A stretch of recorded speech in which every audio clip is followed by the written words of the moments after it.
Hi everybody, it's Ken Christian. I want to tell you about an experiment that was conducted a long time ago. It's a classic in social psychology.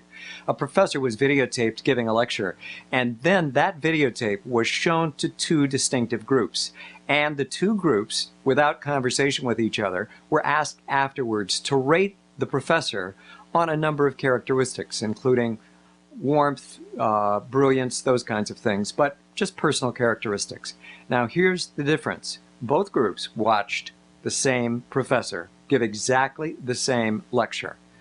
But for one group, there was a brief videotape introduction that suggested that the professor, or described the professor as well known in his field for the excellence of his research, for the fine distinctions he made in his subject matter, and his intellectual grasp of material.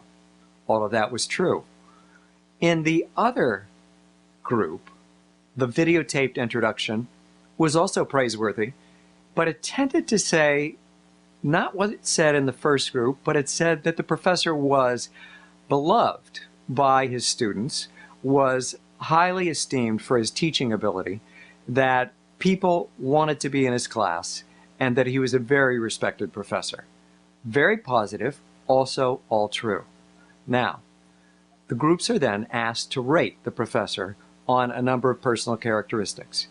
As you might expect, even though they watched the same exact professor giving exactly the same lecture, and the lecture went on for some time and the introduction was very brief, those who understood that the professor was intellectual and esteemed for his academic rigor and his research rated the professor as significantly less warm and personable than the group that heard that the professor was beloved and respected by his students.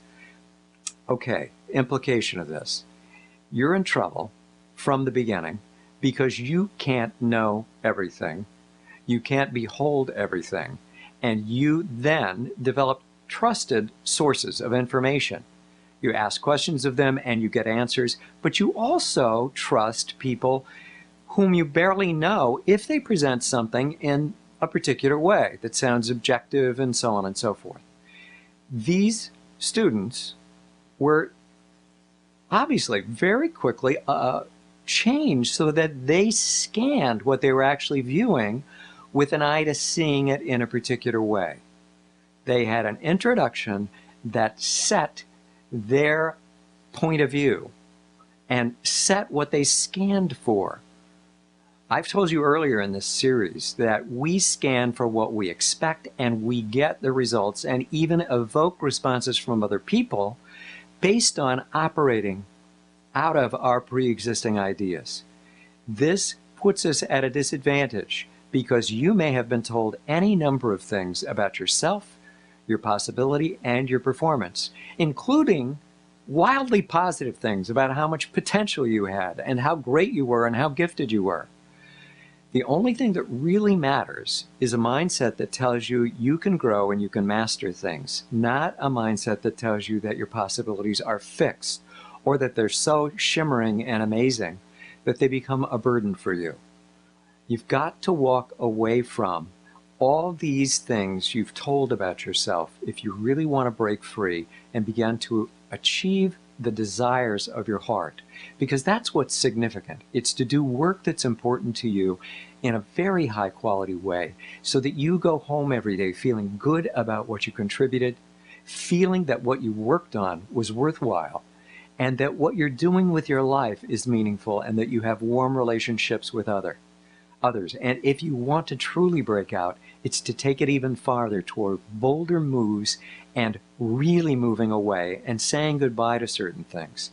And I told you in the last video, if you've been watching the series, that there is a way to hack your brain.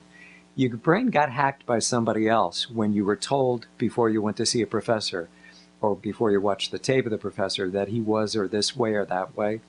Somebody got in and put a little label on things and set you up to be ready to believe something in a particular way.